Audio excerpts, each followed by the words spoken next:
Okay. Ready? Ready. All right. Welcome to another episode of Self Center, Be Real and Heal. I'm really excited to have a guest in studio again today. We've been doing a lot via Zoom. We not only have a guest in studio, we also have an audience. Yay. Trisha's mom is here with us today. So excited to have you. Everybody, I want to start just by introducing this is Trisha Mobley, kind of a chance encounter over the last few years here in Texas, but definitely a purposeful meeting. And we connected kind of quickly, met through some neighbors that you knew and were friends with. And our families met. We've shared a couple of days out on a boat together. Yes, we have. And, we'll talk through your whole story, but I just wanted to take a moment to kind of share how we first connected. And I want to introduce you and allow you a chance to introduce yourself just as a person, who you are and what you do. So, everyone, Trisha Mobley. Hi, you guys. My name is Trisha Mobley. I am a 1 year breast cancer survivor. Whoop, whoop. Very excited to announce that. That's like a badge that I will forever wear on my chest. No point intended. Yeah. Um, but no, I'm excited to be here. I'm excited to share my story and see. Hopefully, I always say share your story as many times as you can because you never know who it's going to help and who it's going to bring a little bit of light to. That's just it. And that's the whole purpose of the show. I call it Be Real and Heal because for sure there's going to be people that listen to this that have been in your shoes, whether it's with breast cancer or another form of cancer. There's also other people that can relate to being sick while being a mother. There's people that can relate to some of the mental battles that you've gone through and healing journey, as well as how it's taking you into this next chapter of your life and how you are supporting the mission. And we're excited to have Trisha on because it's October and it's Breast Cancer Awareness Month. And we have a couple of really cool episodes with breast cancer fighters, Breast Cancer Foundation owners, and also people that have lost from breast cancer. So excited for you to be our first guest.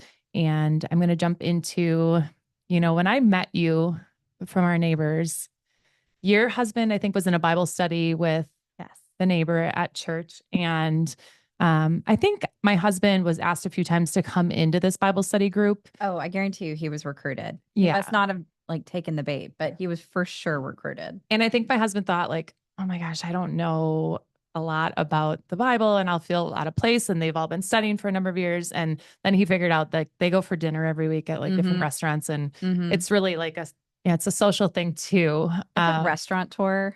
Yeah, it's a I think they restaurant do tour. talk about Jesus a little bit, but I think it's more a They restaurant do. tour. And I did learn eventually they have books that they They read do. and things too. So it's not, because then I'm like, oh, this is perfect for you. It's just a restaurant tour, but they do They do. the They work do. too.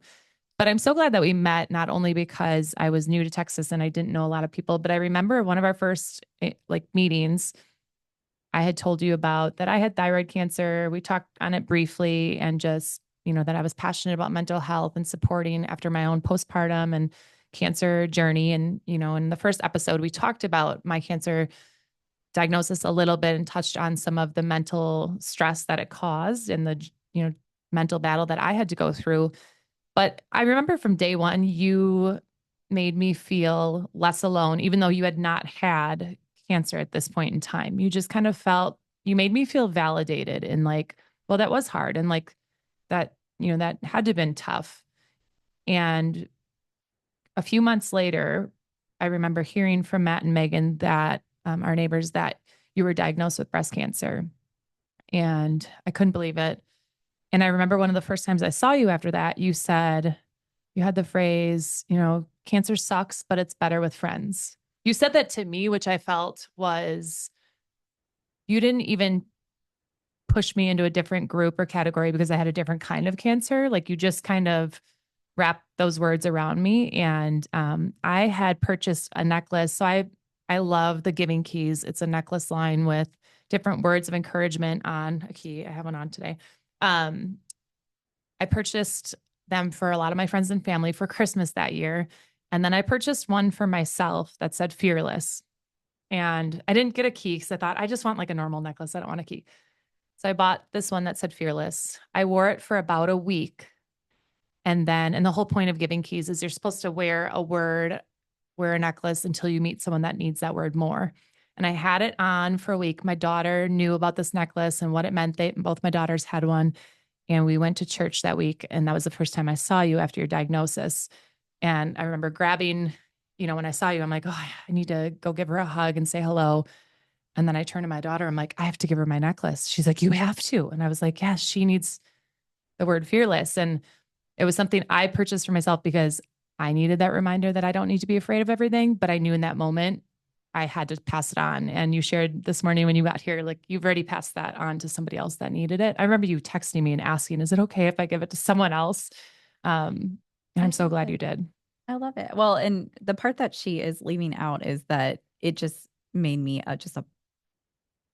I was just a blubbering mess. I was bawling after you gave it to me. I think I held it together a little bit in church, but then I got in my car and just started crying. And you guys, I'll get into my story. I've cried like maybe 5 or 6 times during this whole ordeal. One was this week with all the pain, but but yes, I was just just having a circle around you of people.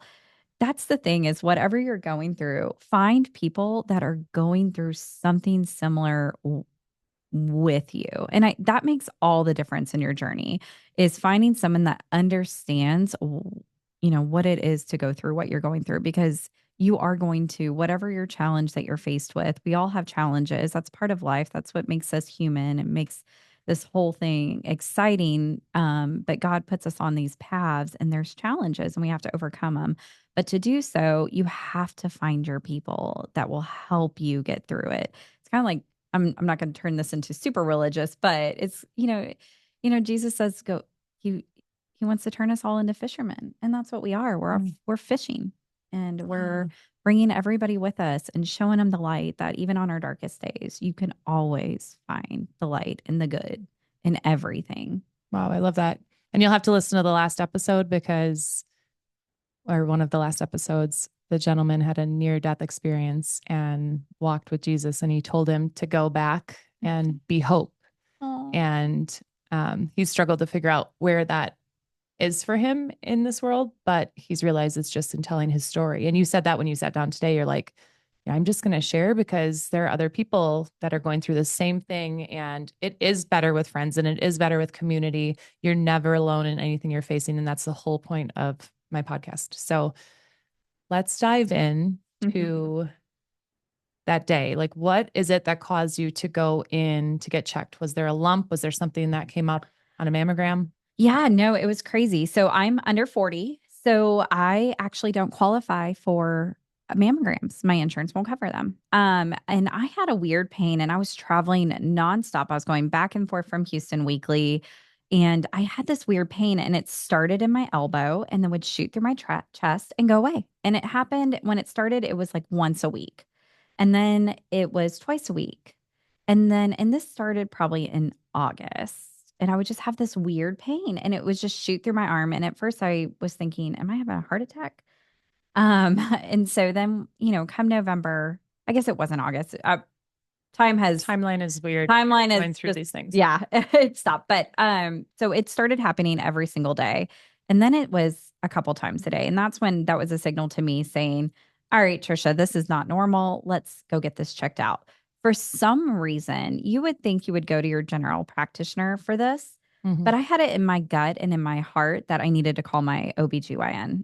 And so I called her and said, I'm having this weird pain. It's starting in my arm and going in my chest. Can I please be seen? So I saw her nurse practitioner and she came in and she did an exam and she felt around and she goes, Trish, I really don't feel anything, but you've had some benign tumors in the past. On the other side, ironically, I would feel better if you just went and had a mammogram because it had been a couple years since it had been 2 years since I had a mammogram. Okay.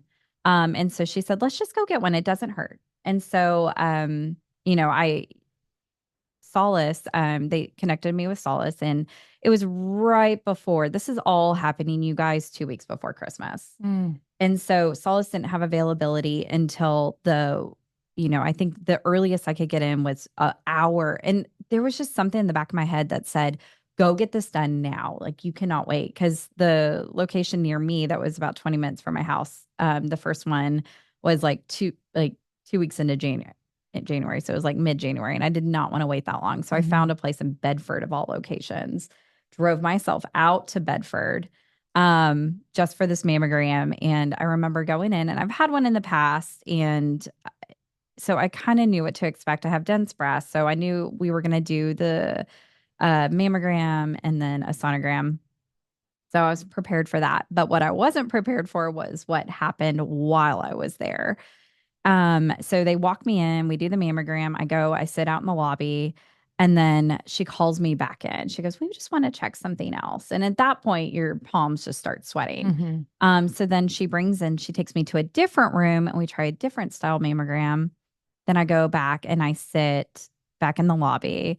And then they call me for the sonogram part. They bring me in, and she spends about 2 seconds on my left chest and then about 40 minutes on my right. And I know she's in my lymph nodes, and she's looking around. And so at that point, they can't say anything. And so you're just sweating profusely. You want to cry. With no deodorant on. No deodorant on, you guys. And so were you alone? Did anyone go with you? No, and honestly, I didn't think it was anything, but I did have a gut feeling that was get it checked out. But when I saw my OB, she seemed like everything was fine because she couldn't feel anything. Nothing that stood out to her. And so then the doctor came in, and she came in, she goes, "This doesn't look good, and I want to show you what I'm seeing on my end, and you need to have a biopsy as soon as possible." Okay. And so I said, "Well, can we do it today?" And she said, "No, you need approval from your doctor." And I said, "When can you do it?" "We are getting this done." She goes, "It usually takes a couple weeks to get approval." And I said, "Nope. You're going to give me the forms. I will take them to my doctor. She's going to sign off. We're getting this done." She was like, "Well, if you can get it done, I can do it in 2 days." I was like, "Yep, this is going to happen." I was on the phone with everybody on my doctor's office, putting the wheels in motion to get that biopsy. And so I did get approval to do it 2 days later. And that was 2 days before Christmas. Oh. And so during the biopsy, I was real with her. I said, "I know you can't say anything, but you see this daily. What do you see?" And she goes, "It looks like cancer." Wow. She's like, "I can't tell you it is or it isn't, but from what I've seen, it does look like cancer."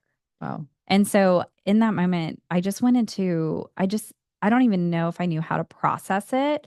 I just went into, I have to fix this. What can I do to get, what do I need to do to fix this and to get this cancer out of my body? I was so blessed. God put so many people in your lives for a purpose and a reason. And it all, like his grace shined on my journey so much in all the little things. My sister just so happened to transfer. She's in oncology. She's an infusion nurse at the hospital down the street from my house. 13 minutes. I can get there in 13 minutes. Wow. And so I immediately call her, who then puts the wheels in motions. She gets me in with her doctor that she recommended. She said he's the best of the best, and I'm not allowed to see anybody but him. And so before I even had the formal diagnosis, I already had an appointment with the oncologist. And I have some connections down in Houston for imaging. I'd already called them and said, "I'm doing a full body scan. I want a brain MRI. I need a PET scan. I need everything." And this is all like that first, all within that first couple of days. I just wanted to know what my big picture was. And I wanted to know, I'm not one that's patient. I wouldn't use but I feel like that's that fearless word too, coming out in you of you probably had fear throughout this process. We'll talk through that, but it was like, okay, no, let's get this lined up. Let's go. Let's get to it. Let's get the appointments made. Get me answers. You just jumped into action. I did. And I think it's because this is so out of your control. Like you can't control what's happening within your body at that point in time. But what I could control is getting the cancer out of my body and what I needed to do. And so I think for me mentally, the thing that helped me get through it is knowing that I was doing something. And I think a lot of things, a lot of people kind of suppress and go into denial. Right. I didn't want to be like that. I wanted to confront it head on and do everything in my power to get it out. Okay, so Um, let's go back to that day again. So you oh yes. find out and nobody's there with you. Nobody's there with me. Okay. Oh, so yes, nobody's there with me. So now you have this information. It probably is cancer, but you're leaving there. Do you call your husband? I did. I called my husband and said, and I had kind of forewarned him what I was doing. And I was Mm-hmm. a little nervous. I had told him that before I left, that I was a little nervous. And so I called him on my way home and I could hear if you ever meet my husband, he is not the most, it's one of our biggest fights. He doesn't really show emotion. And I'm Mm. so dramatic, I guess you could say. And so I want a little bit of emotion. And it was, I know this sounds bad looking back on it, but I heard I heard him tearing up. And Mm. it really validated for me that, I felt his love just through the phone, and his concern for me. Yeah. But that was, he's shown emotion maybe like 5 times in his entire life. Uh, That was one of the times. and do you remember, because I'm assuming it's a weekday, he's probably at work. Yep, he's at work. So then you're driving home, you've talked to him, and I, those are those weird moments where you're like, what do I do? I luckily had a friend driving home with me right after I got my cancer email. So I drove home. email. I got a my chart alert that the the results that they said were likely not cancer. None of my labs were showing it. That I was registered with the National Cancer Registry, and that it said carcinoma. So I knew it was cancer. But I drove home from this work meeting with my friend, and I remembered she was probably fearing for her life because I was just driving. And I'm like, a lot of people have cancer, right? This isn't a big deal. And I called a friend who was a doctor and just said, I know you can't legally give me these results, but can you just, I'd rather hear it now from a friend rather than wait for my doctor to call. So, um, I'm glad I wasn't alone in that car. And I couldn't bring myself to tell my husband. I had my friend that read my result. I said, can you call Ryan? Because I can't say those words to him because he's emotional. And that would have, I was like, I can't hear that because then I'm going to break. Yeah. So, and that I think that's the hardest part is saying I have cancer. So, I put all of these wheels in motion, but I hadn't received the official diagnosis and I hadn't heard the Mm. words, you have cancer yet. Do you remember that day? Oh, yes. That was my birthday. On your birthday, Yep. Christmas, and then your birthday? Yep. Okay, So we had great. Christmas and then 2 days later is my birthday.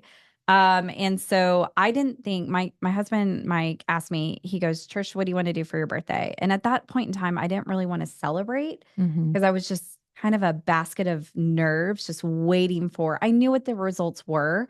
I was just waiting for them. I was waiting for them to say you have cancer. Yeah. And I said, well, let's go to Six Flags. They're not going to call me. Let's go ride some roller coasters. That will take my mind for sure off of everything.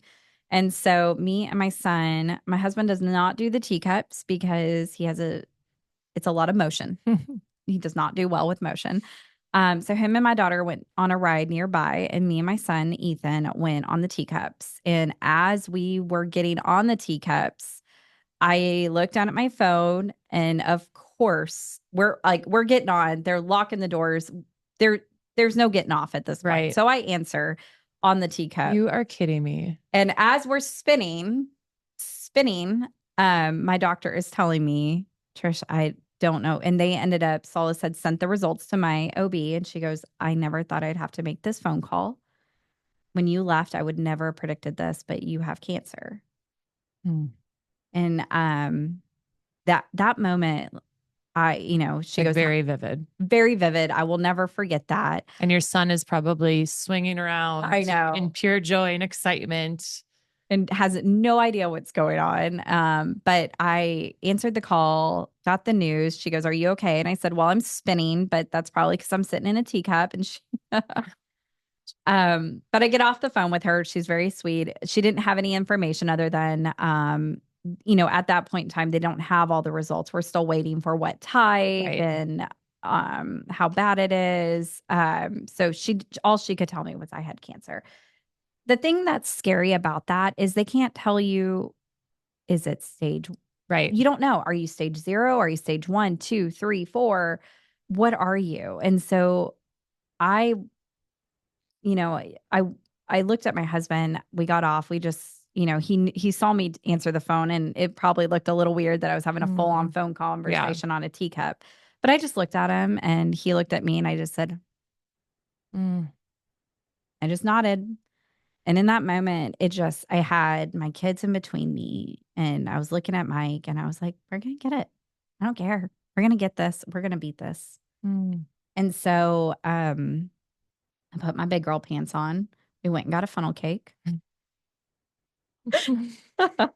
You can't make this up that you were on a teacup finding out. You're like, let's go have a funnel cake now. The kids are just like blissfully unaware. Just having the time of their lives. Did they know anything up to this point that you were having Mm-mm. some tests or anything done? No, no. And I will tell you when we decided to tell the kids. So I'm gonna kind of tell my story I'm gonna put it a little bit on overdrive, or else we're gonna be here for probably 3 hours. Yeah. So fast forward, I have all the tests. We realize it has sustained. The cancer looks to be confined to my breast, which is phenomenal news. I go in for my double mastectomy. Go figure, you guys, you cannot make this up. We were having a bad weather event. Every time there's a bad weather event, there's a good chance Trisha is having surgery. Mm. This is the third time that I've had surgery during a snowmageddon incident. And so I have, I'm calling the plastic surgeon. I'm calling my oncologist saying, I will pick you up, but we are getting this tumor out of my Right. We're not waiting. body. Well, and you were supposed to be on a vacation I was supposed to, yes, y'all, I was supposed to be with Bree in Cabo. and we didn't go either. Y'all didn't go either? No, I forget why. We had a wedding. Oh. So we couldn't make that trip, but we were both asked to go with our neighbors and you guys were going and We you were had to like going. back up because your surgery was like right around then. Yeah, it was. So my surgery was 2 weeks before they went.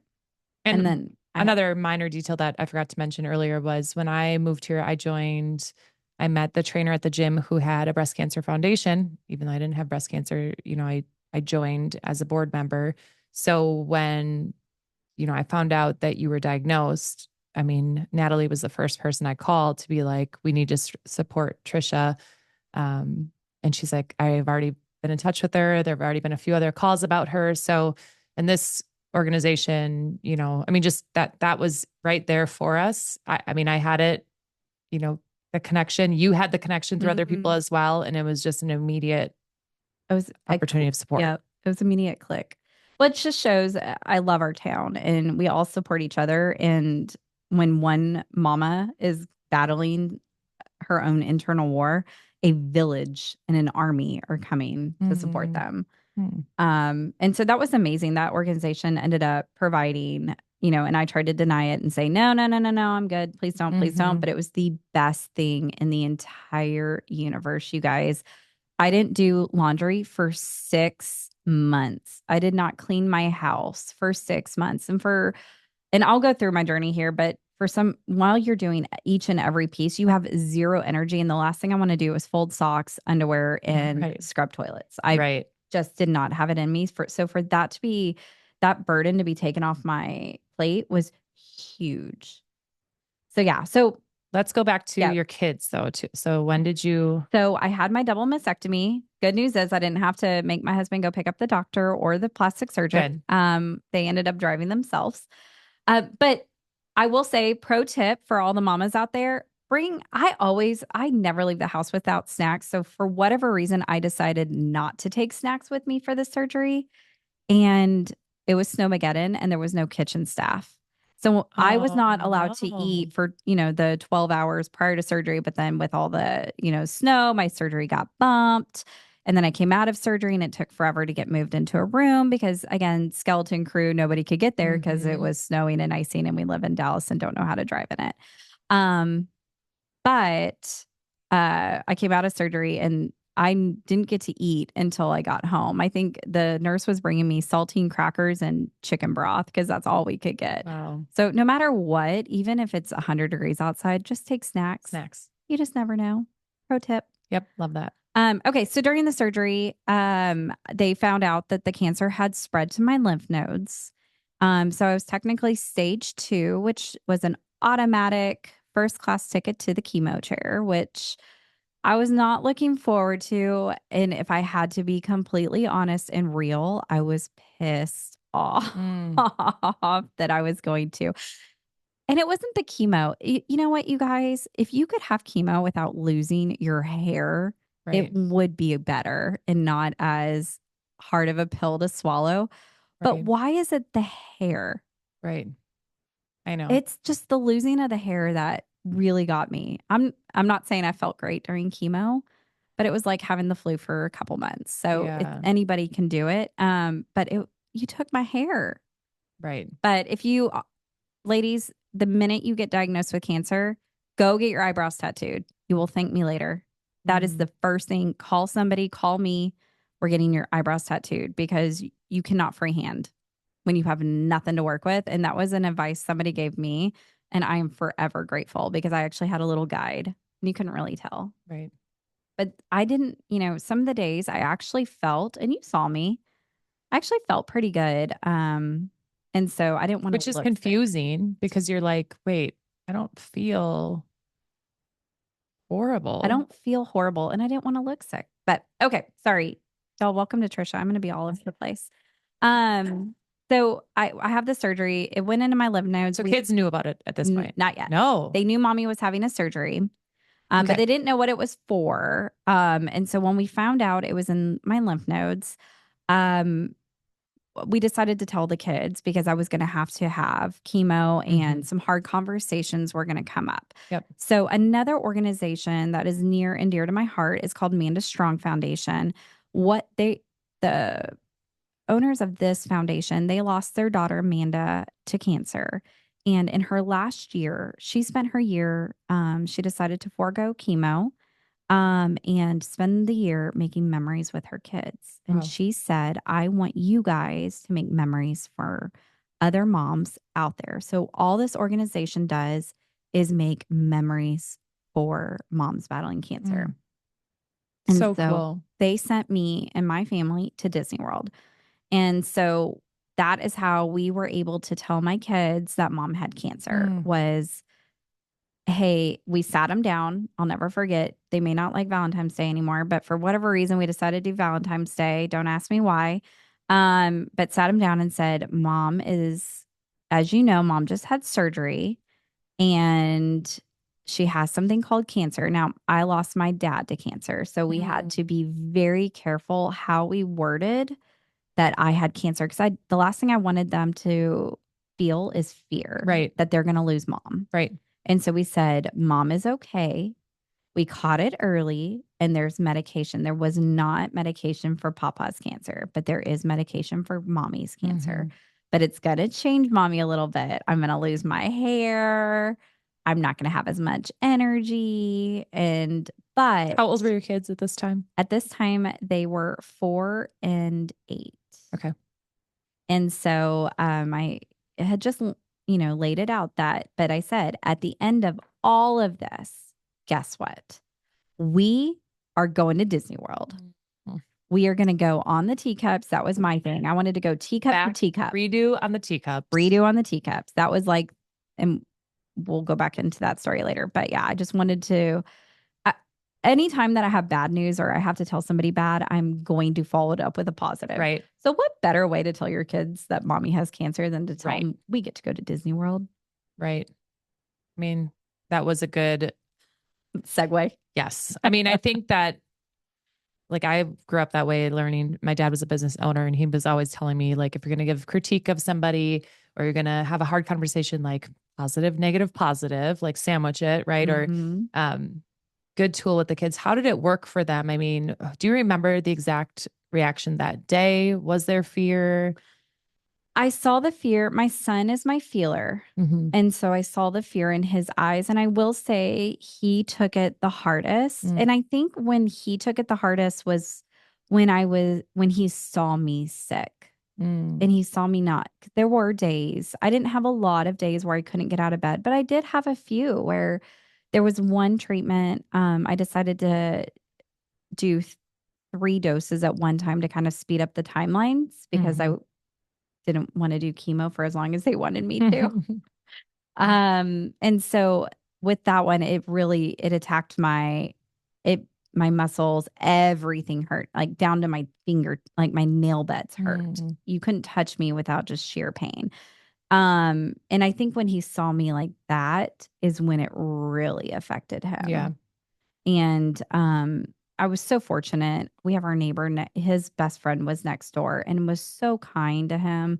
And it was really helped. There's only so much you can talk to your kids about. Right. And luckily, his little best friend is such a just a godly influence and was able to really help Ethan get through this. And I will forever be thankful for their relationship because Ethan can be real with him. And that's another like hard part about you control your conversation with your kids. You have a plan. Me and my husband had a plan as to when we were going to talk to our kids and tell them about my cancer. But then when they go to school or they go to their friends, there are other people contributing to that conversation and people that are, my oldest daughter had a friend, so like down the road. And when she told her friend was like, oh my gosh, that's horrible. Everyone in my family that's ever had cancer has died. And then it threw my daughter into spiral, but she's a very quiet, mature, introverted. So she didn't come home immediately and like spill that. It was just kind of contained and in her caused some fear. And, there are a lot of other people that are contributing to these Mhm. conversations. But I think you did a really, good job with how you kind of waited until the point where you needed to tell them and how you presented it. The bonus was the Disney trip, lifting up everything. And I mean, you have so much more to your story. I know you said you were stage 2. Is that where it stayed? That's where it stayed, Okay. thank goodness. It was stage 2B because my tumor was where it was actually kind of tucked and hidden. And it was a lot bigger than what we anticipated. So it was stage 2B. It was in 2 of the 5 lymph nodes that we extracted. And I think that's one of the best pieces of advice that I can give somebody is be real with your kids. Mm. And I'm not saying It be like teaches them, brutally honest, right. real, but But it teaches them empathy. It teaches them how to Mhm. pray. Like we had moments, our whole family just praying together. Yes, And, it absolutely. prepares them for future things, for friends that are going to go through similar things. It just, you don't have to, you know, protect them from feeling everything. Yeah. Yeah. It's real life. And they need to understand, but also you never want them to feel like you're hiding something from Totally. them. You want to always explain exactly what's going on. Right. We actually had a conversation. My mom had a conversation with my son this week because I had surgery this week, my fifth and final, you guys. Yay. Um, and he actually pulled her aside. They had one-on-one time going to get me a chocolate shake at McDonald's. And he goes, is my mom going to be okay? Aw. And luckily, he felt empowered to ask and Right. not bottled in. Right. And to talk to another adult, not Mhm. just mom and dad, but to have the conversation with someone else that he trusts and loves. Like that's good. That's teaching them, it's okay to talk through their emotions and their thoughts and, get support from And other we people. and we're listening. Yeah, That's the biggest thing. They need to know that we're listening and caring. totally. So, Okay, let's change it up a little bit. We've talked a little bit into diagnosis. We still have more to go through on, after that diagnosis and really at life after cancer. But I want to take a break. We do these easy breezy breaks.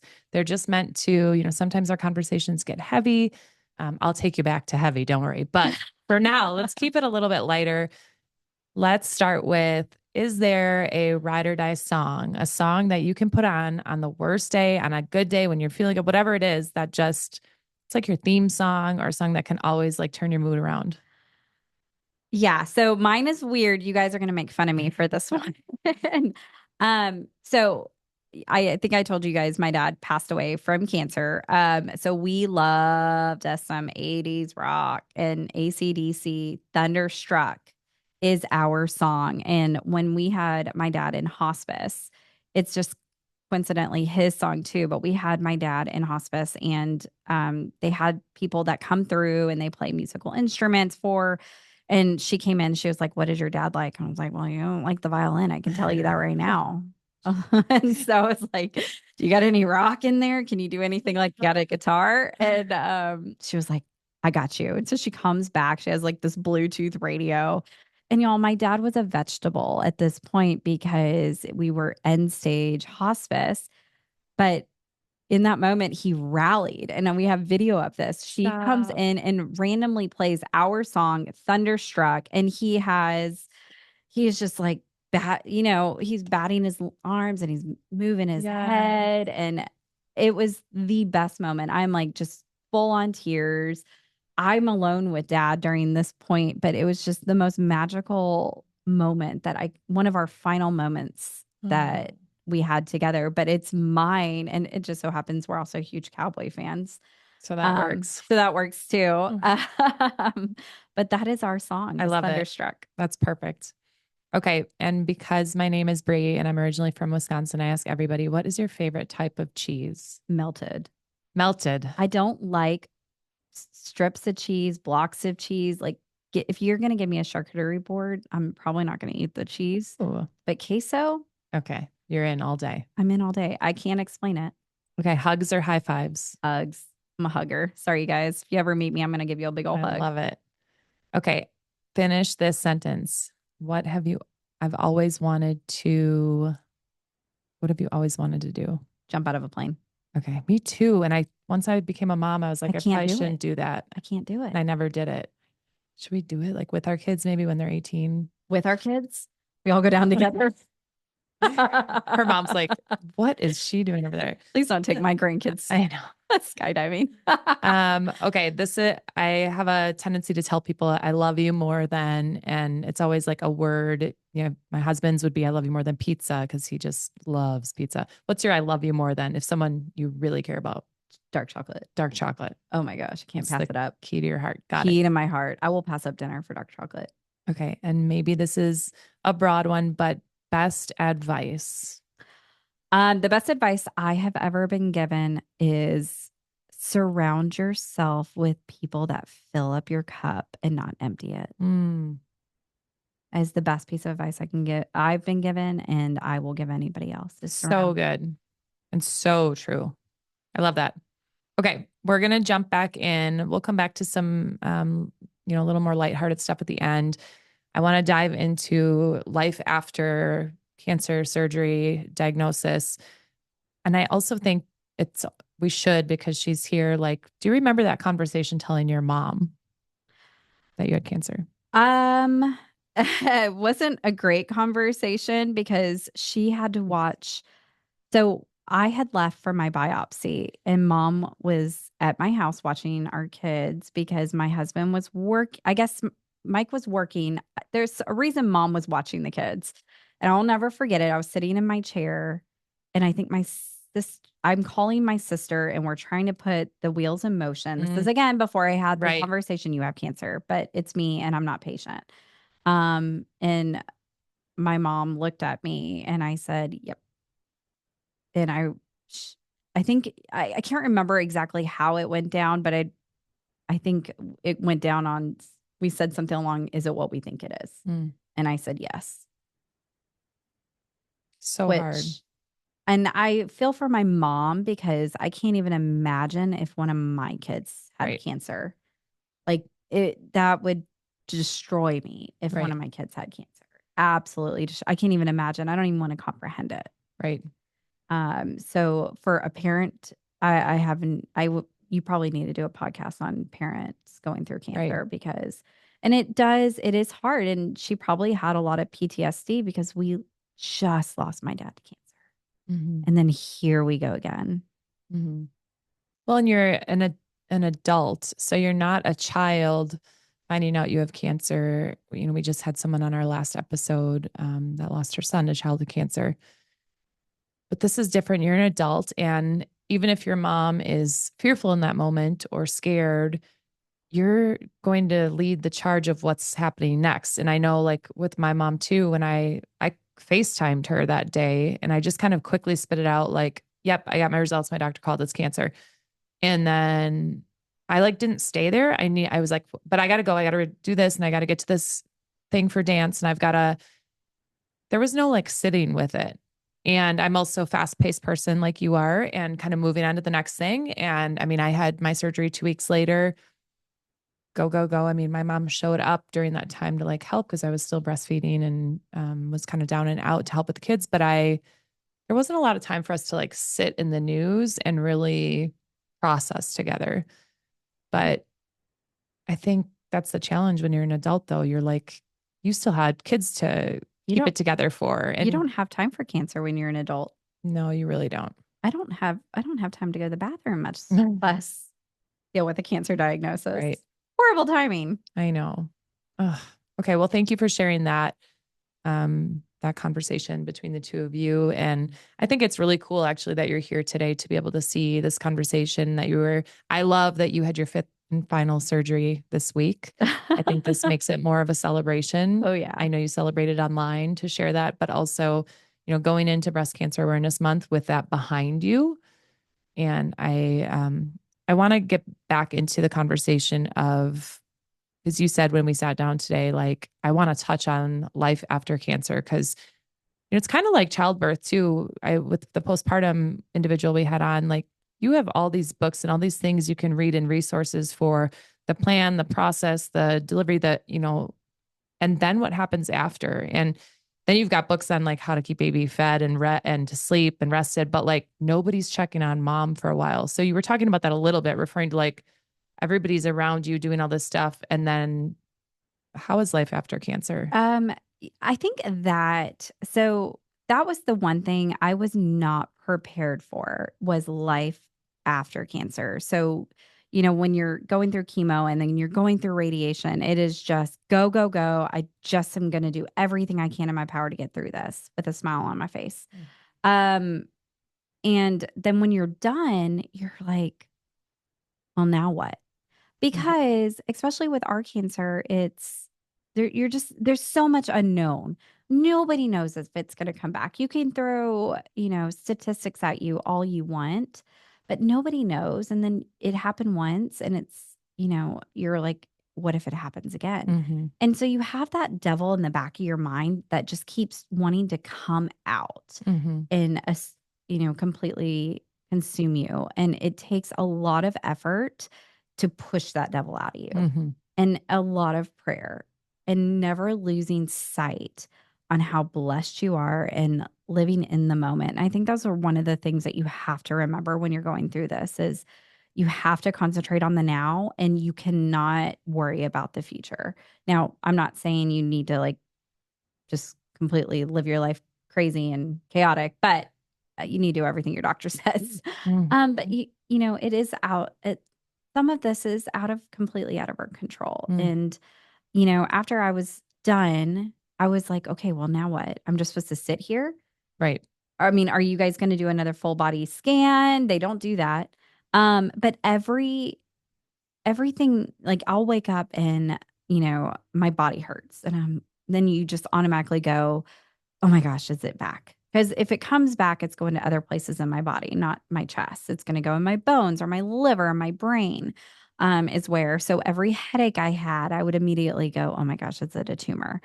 Um, and I was having really bad back pain due to some of the medications, maintenance medications that I'll be on for the next 10 years.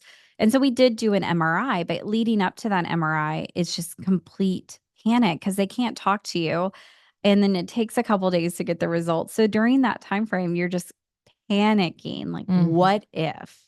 I know I'm probably fine, but there was that one time I wasn't. Right. So what if this is back? And there is nothing I can say to help with this anxiety. There is one test that I did find that helps me, and I learned about it from a friend that did it at their cancer center. It's called Signatera, and they basically take your unique tumor makeup and compare it to a blood draw. I'm going to give you guys the Cliff Notes version.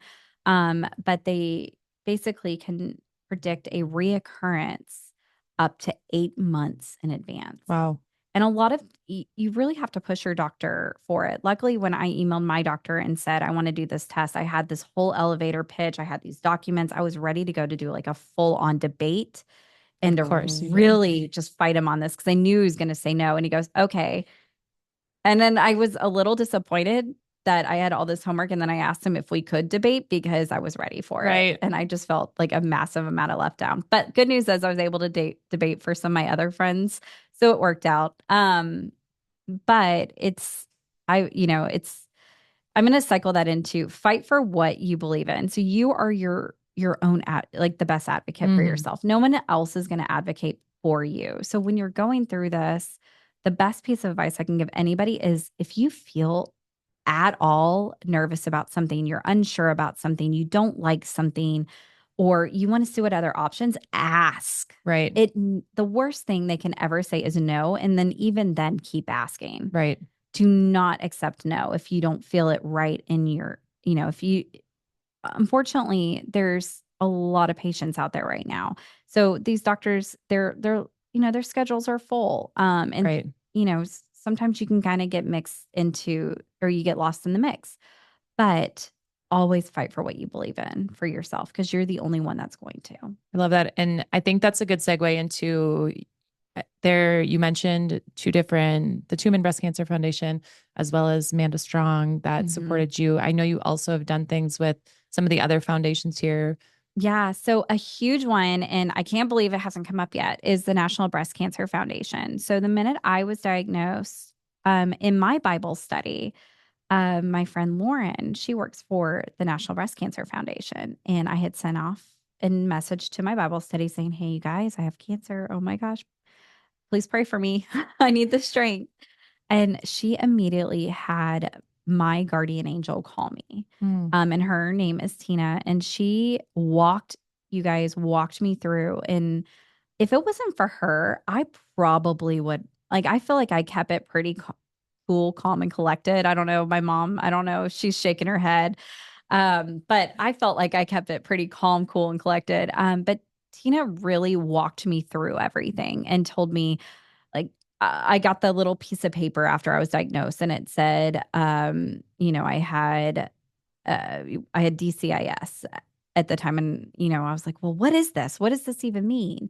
And what is HER2 negative, ER positive? What does that mean? Right. And she was able to really explain it and school me on exactly what breast cancer is and what to look for and what these readings mean.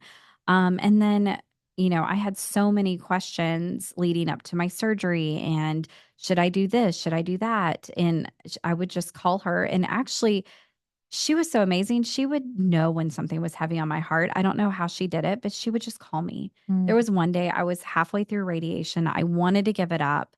It was so hard on my body. I was exhausted. I didn't want to do it anymore. And I was having a little bit of a breakdown in the car. And I see Tina's name come across my phone. Mm. And I was like, how did you know to Right. call me? And she just did that. And I she love that. walked me through. And that was, it meant so much to me to have her support and have the National Breast Cancer Foundation support. And, the first week I was diagnosed, I had my Hope kit that they make Mm. with a handwritten note that was just had my fighting words in it, my fuzzy socks, and my What breast were your cancer. fighting words? You I'm can do curious. this. That was your, Yeah, okay. you can do this. I And I could. love it.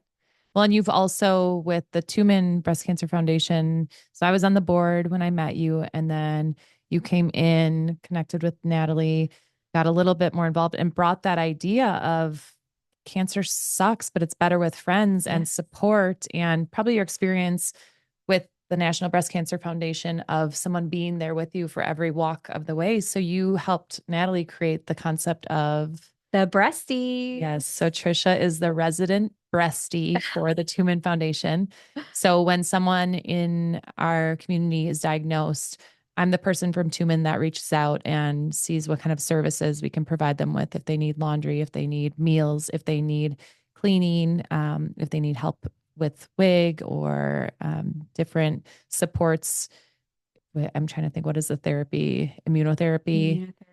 all of the things we just kind of, or financial assistance. And then the people that, there's a lot of people that have like, oh, my sister had cancer or my friend has breast cancer. I've got my neighborhood community around me. But there are people like what you were saying that didn't have anyone that was walking that and couldn't answer the questions. So Trisha's the resident breastie. She gets to speak with those diagnosed. And a lot of times when I've passed them over, I'm like, okay, Trisha, here's one she really needs support, or she's battling this decision and, possibly wants to forego treatment, or she wants, isn't sure what this means. And you're sitting with them, having gone through the experience, like, I'm here with you and you're not alone. And that's Mhm. so important.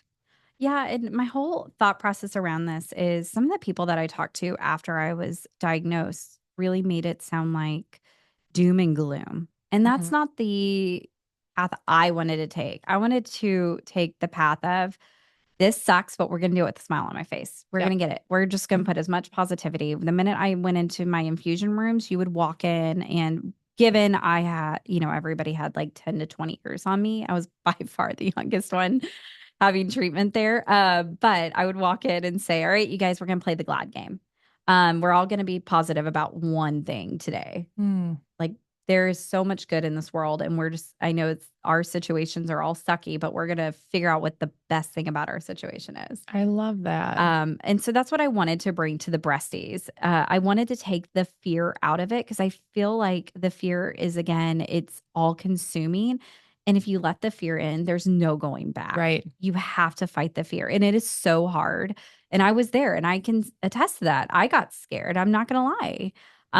But I also had more good days than bad. And I contribute that to just being positive about it. I had my bad days. I will be the first to admit I had them. Because again, you guys, they don't tell you you might go through menopause during chemo. Right. Little tidbit I should have known because I could not control my emotions. I thought I was going to kill my husband one day because he moved my pillows and I walked in and they were moved and I lost it and yelled at him. Does everybody go No, into, a good I chunk. mean, I guess with a lot of women being older than you, they're It already in can. it, but Yeah.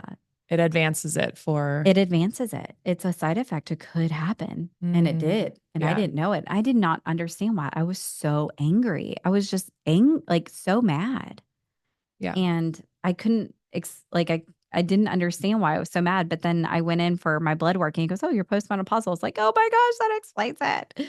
So it's like Interesting. little things like that. I want to be the one to be able to tell these girls and say, "Okay, this is going to suck and this is probably something that is going to happen to you, but here is how to be prepared and it's okay." And it's really just putting that positive spin on a sucky situation. And Right. I like to treat it kind of like what we're doing here. We're sitting down having coffee, talking about all the funny things that are happening now. In the moment, they weren't that funny. Right. But now looking back on it, it's kind of funny.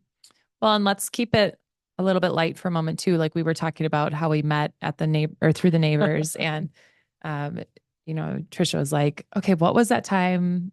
And this was after this was within the last year. You came over to the neighbor's house. They often have like This was pizza like and during treatment too. I think so. So you came over, they often have pizza and driveway pizza and drinks night. And you guys were over, the kids were all running around in the backyard. And we were We got it in our head we could jump from one side of the road to the other. like in like a number of jumps, It was like like leapfrog it. Like one to two. I think I'm kind of an antagonist this way where I was like, I bet I could do it. Does anyone think they could do it in 3 hops or like 2 hops or Oh, something? we definitely did. And then you threw down a challenge, and I wasn't turning down a I know. I challenge. remember like people taking off their shoes and Matt is so tall. So we were like, well, surely he's going to be able to do it. I don't think he could. I don't know if I feel like we beat him. I don't know. Matt, I'm He's going going to on listen to record this by and be like, saying we beat we you. totally beat you. We totally beat you. But I love that you were, like you said, everybody painted this picture of doom and gloom during the process. And there we were like playing leapfrog across the street. And um, you had to find time for fun. You You rode the have teacups again. to. We Yes. did. We did. We went to at the end of it. We went to Disney World and we rode those teacups. And when I walked up to those teacups, you guys, again, a God shot. There was this photographer just standing, one of those Disney photographers just standing there waiting. She didn't Oh, have a of line. She course. had nobody. She was just standing there. And I was like, oh my gosh, this was like a perfect moment. And we Yeah. got our picture in front of the teacups.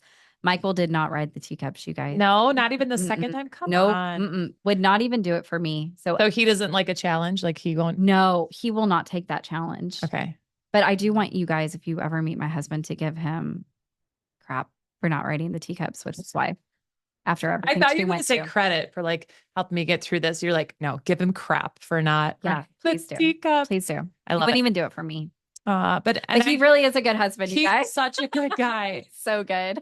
And I mean, obviously he's had to take on a lot, as well with this last year being strong for you. I know he let that little bubble of emotions show, which meant a lot to you, but then you got to be so strong for the kids and for each other. And do you find yourselves like teeter tottering where like sometimes, Oh, yeah. yeah, Yeah. And, I think there needs to be a program for guys and not one where they go talk about their feelings because guys don't want to do right. that. But there should be a program for guys whose wives are going through any type of cancer where Yeah, they can go have a beer and just chill because that's the one thing you don't, the husbands do not get enough credit for they carry on this huge emotional burden because they have their wife that they're having to watch. And you guys, my husband we have been together longer than we've been apart. So hmm, we have been together for over 20 years. yeah, 20 years this year, actually. mm, And so he's seen somebody the mother of his child, someone who's spent a good portion of his life with, sick as a dog. right, At one point in time, it wasn't going well. And it just felt like we were getting bad news after bad news after bad news. And they're having to just absorb all of this and keep the house going and then trying to do things that the mom does because the mom can't do them right, to still make it special for the kids. right. And so, and then they're just holding all of this in. Holding it all in. And so I still say that the dads do not get enough credit No, and for I think there everything. is, I've talked with Natalie, with my own husband's experience, like you think about the trauma that the kids go through hearing the diagnosis. Someone in my Bible study explained like how our son reacted to the news, but we don't talk about the spouses, Mm-mm. and they just have to kind of keep it going.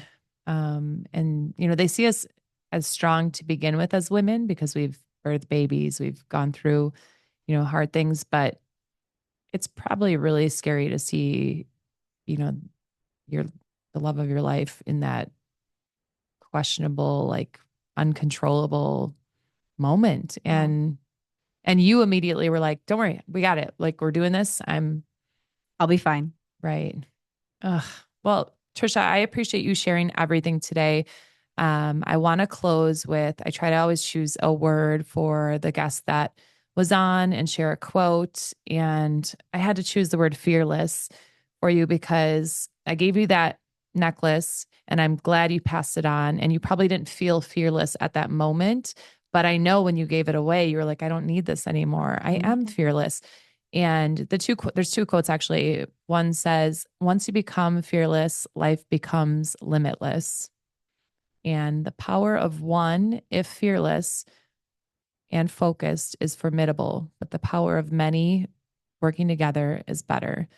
And you've said that since day one, life with cancer is better with friends. And you've been so big on pulling community and you've been supporting in all these foundations, giving back in all the ways that you were supported.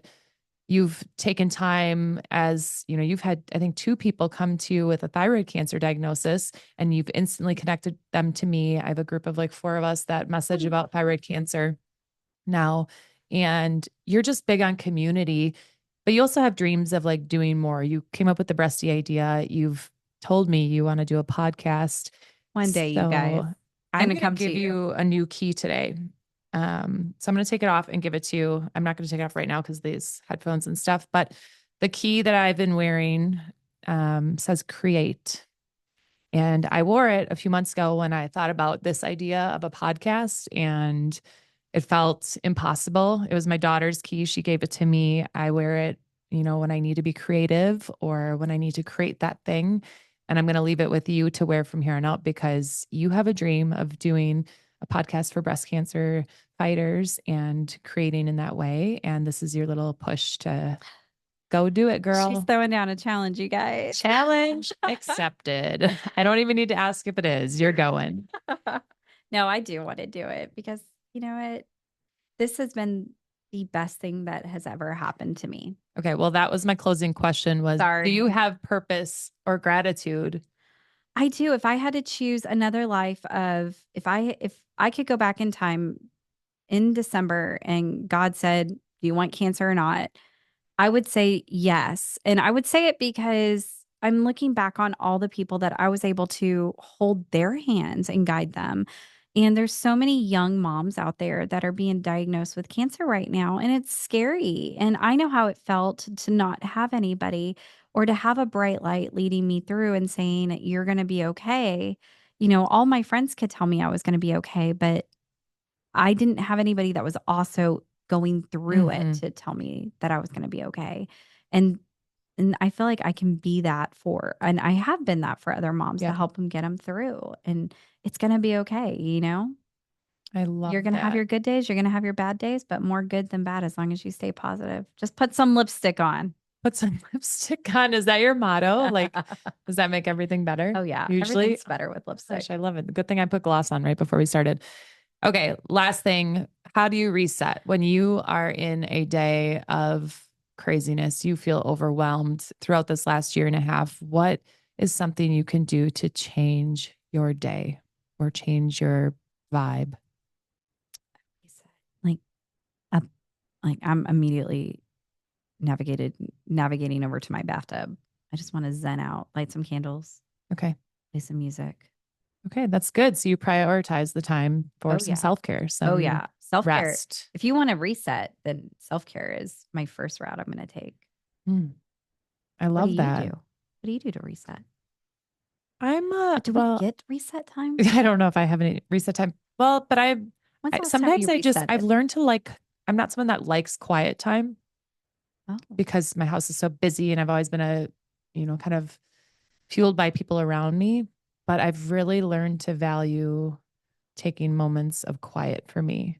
And I think I used to because of my anxiety and depression, quiet time was something I feared, like even during a massage or something. That was like torture for me to be in a massage because I couldn't sit and not think of anything. I thought of everything. she's I know. insane. I know. Wait, But this actually, is when our friendship fell apart. I've learned to appreciate being quiet and still.